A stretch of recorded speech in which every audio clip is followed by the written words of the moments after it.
Wow, that's so incredible. You know, as in, why are you laughing? Sorry. Why are you laughing? That's You nailed it, Anyway. You nailed it. You nailed it. sorry, I'm so sorry. Hi guys, welcome back to another episode of Giving Spring podcast. Today we have the Zulus with us and they will be talking more about their marriage and what love means to them since we are in the month of love. And what's so special about this episode is that we're going to be talking to them via Zoom, something new for us, and I know that you guys are gonna also love it. So, as you have noticed, our last episodes has focused on the working industry, what mental health looks like with many people who have different jobs in South Africa. This time we're going to focus on something a little bit different. yes, we'll be focusing on more of love and families and as well as marriage. So please do stay in tune. Now let's go join the Zulus. Let's just give them a chance to introduce themselves and just share a little bit more about you guys. I guess I don't know where to start, but my name is Dino. I guess currently in Provo doing an internship from Swaziland, from South Africa, a little bit of both there. But yeah, I think that's all about me for now. More is yet to come. Nice. Yeah, so I'm Tobega. I almost pronounced my name like how people here pronounce it, like I'm Topeka. But my name is Tobega Fuba, and I'm married to Dino Zulu, so I'm a Zulu now. And yeah, we're in Provo, but yeah, Yeah. I think that's about it. And what do you do? I'm from Swaziland. I forget. I'm from Swaziland as well. I'm in school, BYU. I'm doing social media marketing. And yeah, I don't think there's anything missing. Yeah, just more is yet to come, I guess. Yeah. No, that's incredible. Absolutely love it. Well, welcome to our show. And I loved it when I saw Dino at the back there going, she's also like, so that comes to like my first question. How did you guys meet and how did you guys meet? Tell us the background story. How did you guys meet? Okay. Probably the short version is that we met on mission. We served during COVID, we served with you. But we were in Swaziland, so that's when we met. But we had known of each other before, but we had never really met. So that's when we met, and then we basically started dating after our mission, like when we came back home. That's so nice. So, what a little bit more about what you guys do. You say you're doing an internship and you are a social media marketing.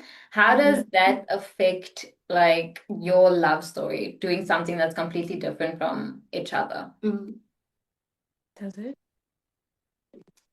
Yeah, we're just looking at each other. We're not sure if it does, Yeah. but I think that it kind of intersects somewhere. Okay. I guess with me, well, currently doing an internship. I'm actually studying health psychology over at BYU Idaho. It's marketing over here. It does come together somehow.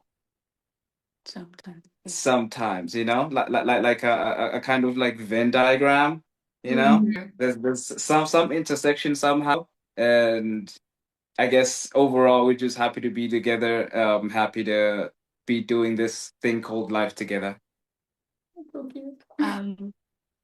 I think also it makes us different, and so we're able to learn from each other, like totally different things. Like he teaches me about the brain.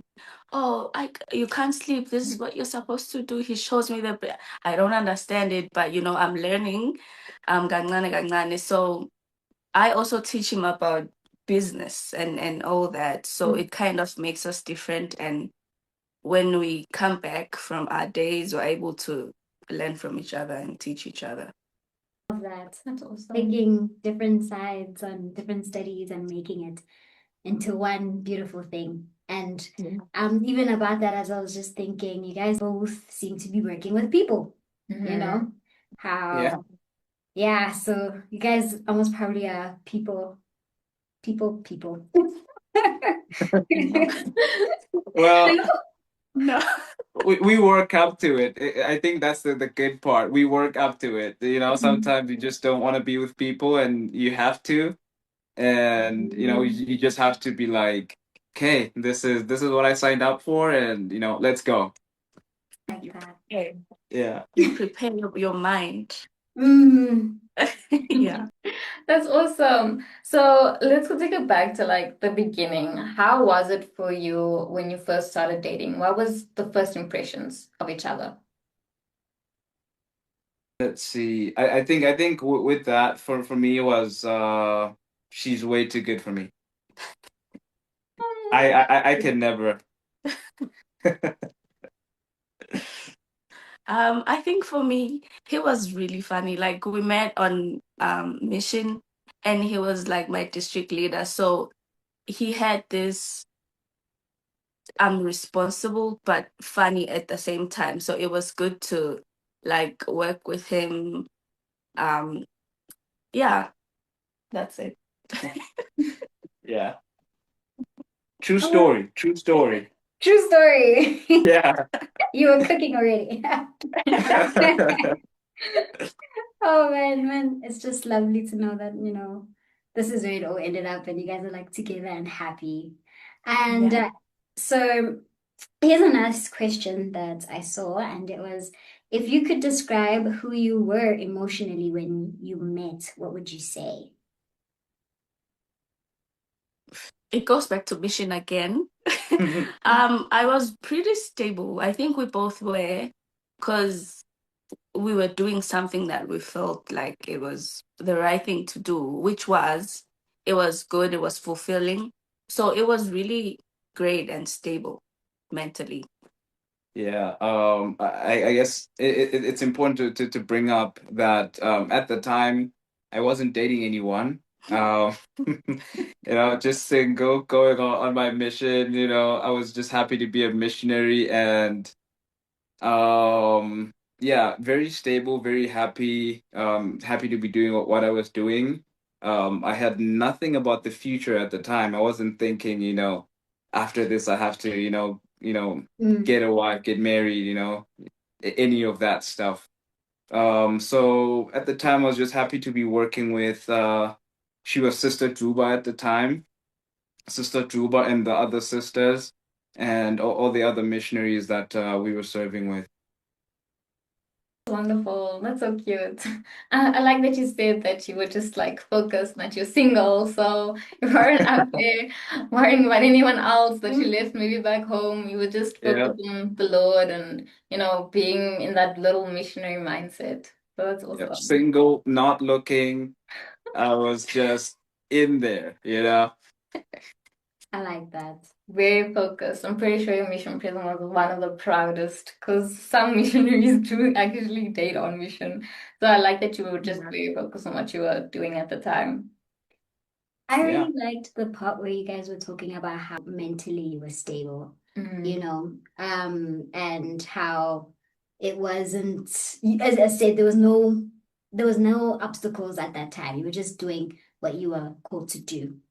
And a question popped up. Has there been a time maybe when you came back and you were maybe not as stable anymore? And how did you go about that? Oh, yeah, for sure. Like, after mission, everything came crashing down. Like, I think when I sit down and think now, I think most of my issues started on my mission, like, because we served in Swaziland, South African Johannesburg mission, and then we were transferred to our original missions, which was Ghana, Cape Coast for me. And when I was there, I came with the spirit. I was ready to work, to serve, and then something happened that affected me, but I didn't really think much of it as at the time because, I was like, you know what, I'm supposed to come here, serve, go back home with honor, be a good missionary. But I was actually being stalked and some men were harassing me at that area. And my mission president didn't do anything about it. He didn't move me. I had to take matters into my own hands. So I became really anxious. And when I got back home, with that anxiety, I got really depressed because life was not lifing. Like things were not going how I had planned them. You know, he said he was single, and I wasn't single when I was on mission. so, so when I came back, things didn't work out. I was fine with that, but it's the constant, oh, when are you getting married? When is this happening? When you go to church and the Relief Society sisters keep on asking questions, it brought me to a dark place. Like, oh, I'm supposed to be married. I'm supposed to be here in my life, but I'm not. So I kind of like went into this small dark place and stayed there for a long time. Yeah. Yeah. I guess for me it was like pretty stable. Stable before my mission. I was preparing, I was happy to go on a mission. After the mission it was just coming back, readjusting to, what I had been living in, the living situation there. Um but yeah, for the most part, it was not sunshine and rainbows, but I would say good for the most part. Sure. No, not really. I No. like that, and that is so true. I think as return missionaries, it's like it's very difficult to find your place afterwards. Knowing who you are, how can I apply what I've learned on mission into my now life, and do I still feel that spirit? Do I still feel the Holy Ghost close to me? And it can be, like you say, it can really lead you to a dark, depressing episode in your life. But what is one of the habits, or how did you create that mindset shift to help you understand that where you are, you can get you can get to where you want to be from where you are. What was that habit, or what caused that mindset shift? Um, I don't know. I do know, but I don't know. I think one of the things, honestly, he never gave up on me. Like, obviously, I had to do a lot of um work myself on myself. But he never gave up, shame. Like, cause, when we came back from mission, we started talking more, and we're like going out on dates and all that. And when I went through what I went through, like I kind of like ghosted him. I'm not proud of that, but I kind of like ghosted him, and I wouldn't answer, I wouldn't text back, I wouldn't do nothing. I just wanted to be left alone. And honestly, it wasn't him that I ghosted. I basically ghosted everyone in my life. But him and my sister, they didn't give up on me. Like my sister would come and tell me, "Oh, but T, we understand that you're going through what you're going through, but it's okay to just let us know that, oh, I'm okay, I'm alive. I just need space." Um, so yeah. Slowly I came out of that. I just started going out, going to church more, hanging out with friends, and yeah.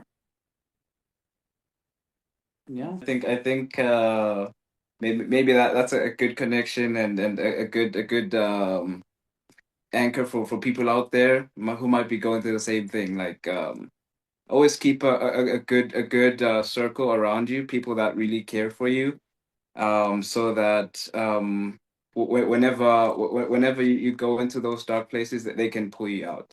Because one thing's for sure, it's never fun. Yeah. But what was the question again? The question was, what is one habit or one thing that helped you have like that shift in your mindset to get you from like basically out of a dark place? I guess for me, it was more so just embracing that there's a lot of things that I'm not in control over, and if I can't do anything about it, why do I have to worry so much about that one thing, you know? Maybe two things, maybe three things. But for me, it was just that since I'm already here, since I'm already, well, there are some things that I have some charge over. I might as well try and focus on those things because I think for me, I was also just trying to navigate life after my mission. We were dating and everything, but life still happens either way. Um, just focusing on the callings and the things that were at least going good in my life. That's how I think I navigated that little shift there. I like how, talking about being surrounded by good people, Mhm. trying your best to go do things that you love, and as well as, being able to just continue and be grateful for the things that you already have. I think that just makes a beautiful habit list for a change of mindset when somebody's in a dark space, either it being within a relationship or individually. And with that, so how has it been communicating to either your partner or to other people in your life that you are hurt? Like, how did you go about communicating such feelings to them? I think I'm gonna talk about us, and I think it took some time for us to like communicate um really well, especially with how we feel, you know. Because I think one thing that has helped is learning good see, okay, this happened, I did not like this. You just sit down and speak about it nicely. Other than just keeping quiet and shutting down. I think that was my problem as well, because I would just be like, you know what, let me not. You know what, let me not. And I didn't realize that it was actually affecting us in the process of me saying, let me not. But actually, outside, I'm really angry and it's hard to talk to me because of something I chose not to speak about. Yeah, that's one thing for sure. It's hard to talk to someone who's mad at you and they haven't told you what they're mad at you for. And there's no way that you can talk about it because they're just like angry at you, you know. Yeah. But yeah, it just took a lot of understanding that since it's not like we're saying, hey, it's done, it's over, I don't want to talk to you anymore, please, leave my life, leave my space, and anything like that. But yeah, for me, it was just understanding that some things we just have to talk through. That usually there's this notion that and I don't know where it actually comes from, but there's this like idea that if my significant other loves me or feels a certain way about me, they will just know, you know. But it's I'm not throwing shots at anyone, but you just like get to a point where you're like, actually, we're human, you know. We may watch like those comic book movies and stuff like that where they have like mental super, they can read whatever's going on in your head, but it's never that. We're just humans and we need to talk it out, you know. Sometimes we need time to do that, but it never really goes well without talking it out. Otherwise, it's just like that conversation we have with our eyes and say, you know what's going on, you know it's wrong, and I'm like, what is it? You know, Having to learn the power of communication. for And real. sometimes it really is more than just using your eyes. Yeah. But I know when, especially in having a relationship um in like maybe I don't know if it's for everyone in Africa, but maybe especially in South Africa where we have like different cultures, we know that it like impacts us a lot. So was there ever something that you had to unlearn about love that you grew up believing? Yes. Uh, um, I think I'll just say one of the most important things and things that I'm happy I unlearned is that, oh, when you're married as a woman, you're supposed to obey and listen no matter what happens. If he cheats, you must stay. Like, no, no. No, because I feel like, we are in love. We are not trying to hurt each other and all that. So if he keeps on doing the same thing, and he knows, or I've told him before that, this hurts me. Can you please stop doing this? And he keeps on doing it. Why should I then just sit back and relax and just say, oh, that's how men are. That's how, you must be ubegete, like you must be patient, you must persevere. I know. So I'm happy that I was able to unlearn that. Yeah. Yeah, you know how in our African cultures we grow up with these notions. Um, I think for me it has to be like growing up with this in your head, this fairy tale idea of love, you know? I grew up knowing that, or having it in my mind that um with how a lot of people think that love is this perfect situation, that you found love and it's love. It's a perfect situation that you get into, and things will just fall into place. But it's never that. Again, I guess again, because just like I said, we're human.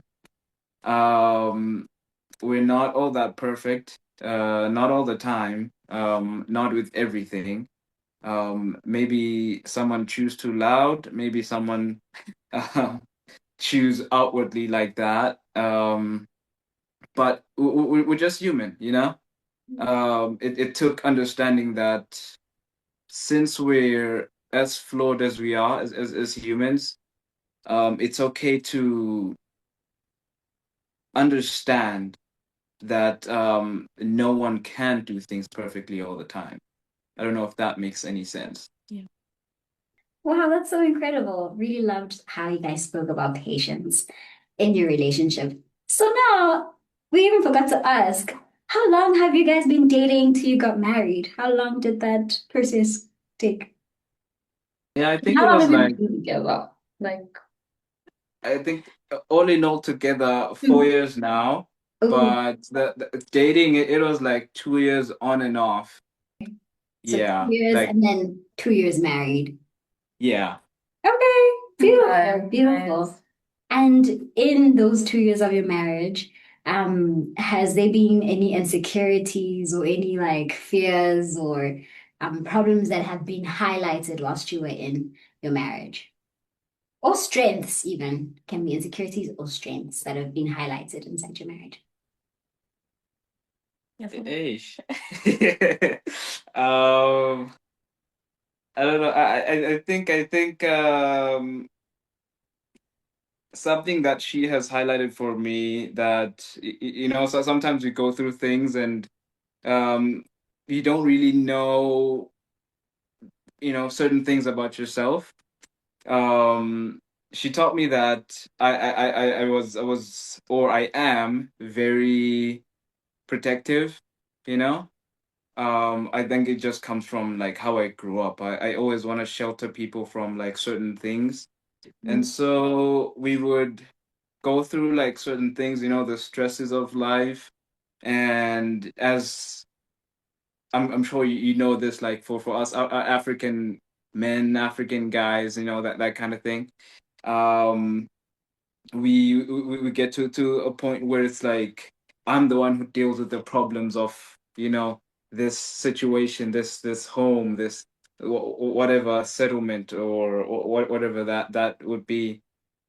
And I find myself sheltering her from a lot of like things that were going on. It's like, Aish, I know that you want this, you wanted us to get you this, but I don't think we can. We just need gas money right now, and I don't think we can't get that.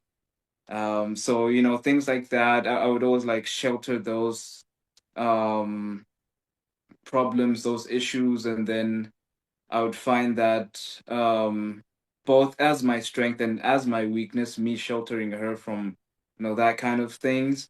I found that it affects me in a way that affects her as well. It's like I have this dark cloud looming over me, and I just can't talk about it, because traditionally, I guess as a man, I have to be strong and I have to like, carry this burden, or whatever it is, financial issues, or just whatever happened out there while I was facing the world and coming back home. Yeah. I forgot what I wanted to say. But I'm just gonna expand on what he said. Like, it is a problem because then I'm like, hey, Bo, what are you hiding? Because then he shuts down. He can't joke around because he is stressed about this thing. And Mina, I don't know. I'm just living my best life, and then when I come to him with that, he doesn't receive me the way he does. When I'm sharing a joke, he won't laugh like he usually does. So I'm like, what's going on? Like, is what's happening? So I think we've learned to communicate with how we are mentally, with where we are mentally, and what we need from the other person. Yeah. And what's my strength? I don't know. I think, yeah. Well, I think my weakness I think my weakness well, I think I'm still also working through it even today. It's just being able to say how I feel, exactly how I feel, and try not to protect someone else's feelings. Like if I don't like the food you made today, Stanasan, I will say, and I'm still learning how to say that. And I don't like how you replied to me when I asked this. I'm able to say that because then when I don't tell him, Wutsi, this is how I'm feeling, it shows outside. I don't know why I always thought I can just keep quiet and move on and everything will be perfect. But it always shows. I always have this face. He always tells me about my face. Like, oh, you look mad now. Are you mad? Oh, it's just, so so The resting face. yeah, there is That. resting face. So I've learned to communicate so that when I have that resting face naturally, he knows it's just the resting face. It's not because she's mad about something. Like that. It's like both have similar weaknesses in space. Yeah. Like you both want to Yeah. protect each other by not hurt those feelings, but then you're learning how to communicate it in a way that, wouldn't exactly offend the other person, but then so that you are able to express exactly what is happening with you. Yep, just like threading cautiously, Yeah. Yeah. And I know, like, I think that's very important in a marriage. A lot of people, they don't know how to maybe communicate what they're feeling on the inside. And sometimes it can be, a lot happens in life that can make you stressed out or anxious or sometimes even depressed. So how do you support each other now in your marriage when one of you is struggling mentally? Space. Space. Like obviously we do talk about it before because I can't just give you space Yeah. without knowing what's happening. Like I wanna know how I can help, and I wanna know if I can help, if he needs space. Sometimes it's like, you know what, I'm just gonna take some time on my and be by myself, and that's okay. Like sometimes earlier in our marriage I would feel like he doesn't feel like I can help him. He doesn't feel like I can make him feel better. And that would bother me so much. But I had to learn sometimes that it's not always about me. When he's going through what he's going through, it's just him.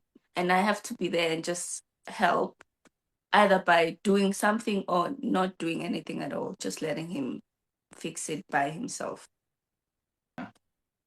Yeah, I've found that out a lot. I guess just like we said a little bit earlier, more is to come about our lives. I had my mom pass away when I was like super young. I think I was like seven-ish or so, 7 or 8 maybe, long time ago. But growing up without a mom, you always grow up with that void. Um, and sometimes it feels like it's been filled, by time, but more often than not, it's just still there. We're just like focusing on other things that keep us from looking back. So sometimes you find that I miss my mom, and I'm in that little space of hurt and that emotional need for my mom. Um, what I've found has really helped is just me saying, hey, it's one of those days. I miss my mom today, you know, and kind of like giving a measure sometimes of like how much I miss my mom. And I think it lets her know that um maybe it's one of those things that she can't really help with. Yeah. It's just something that something that she can give me that space with, and that works. Communication, space, it all comes together, just like I said. That Venn diagram comes together somehow. That's so awesome. It is. I think for me, when people would be like, "Oh, give me space," I'm like, "What? You trying to get rid of me? Oh, Yeah. abandonment." You know, give me big titles. But Yeah. as you guys are talking about it, it's just like sometimes really, really, it's just something that you need to go through, and you Yeah. need to be able to get over it yourself as well. So Yeah. I love how you guys create that space for each other, and it's amazing. Yeah, and I think a lot of love also goes into that, knowing that, I can see that you need space, but I can't help you. So I understand what Mhm. you mean. So our last question before we get into the game would be if you guys could give one piece of advice to a couple that is protecting their mental health before and after they say I do, what would it be? Uh, it's probably, I feel like I've said it a lot. You're probably tired, but it's probably what we've been saying. Not giving up on each other, being patient with each other, communicating, and learning to give each other space. Like, it's okay. It's nice for couples to, you know, be together and share a lot of things. But also, what I've learned, it's really, really good to cultivate, um, or maybe be your own person, while you are married. You don't need to like be one, like literally be one. You're doing everything together. You have the same friends, you have the same everything. I feel like, yeah, logo, it can then cause a lot of issues.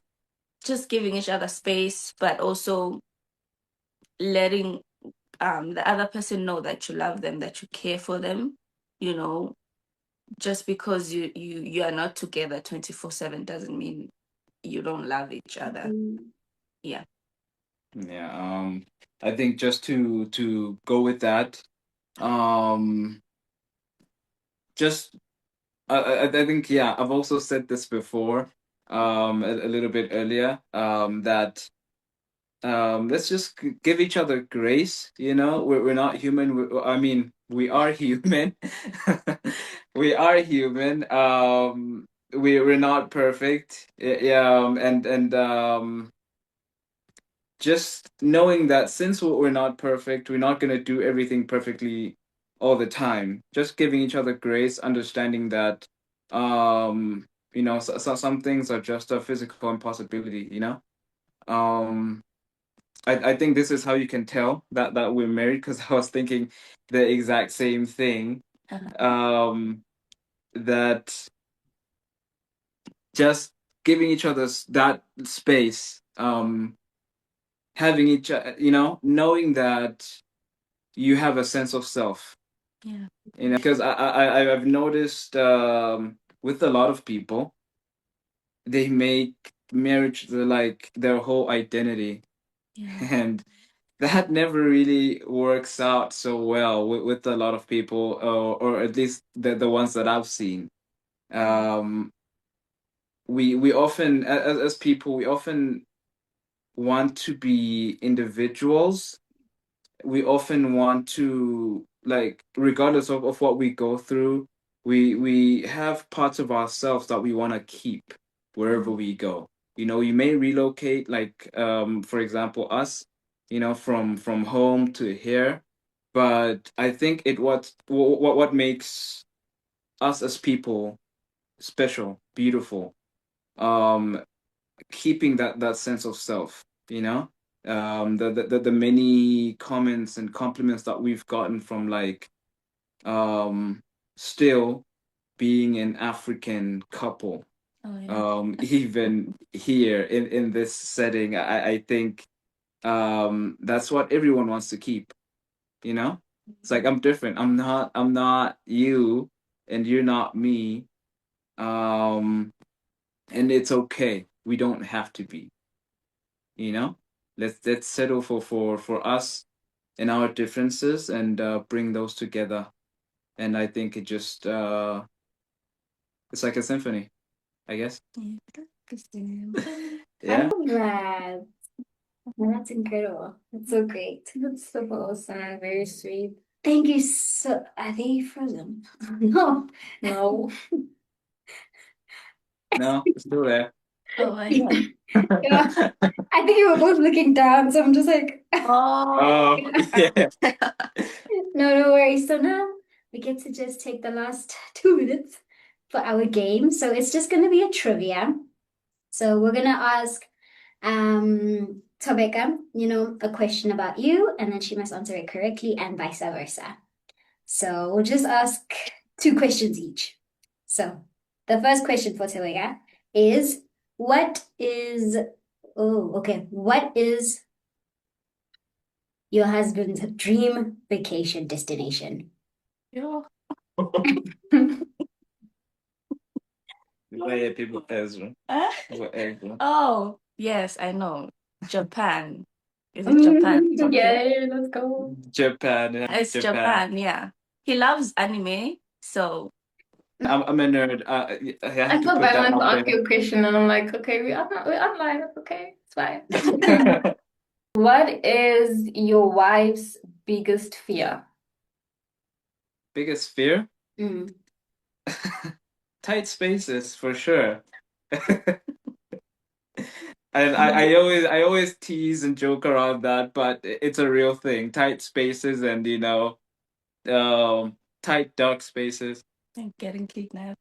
Yeah. So you can imagine. Yeah. Yeah. Okay. And then another one would be, well, I think this one's too obvious, but this one is better. What is your husband's to-go comfort food?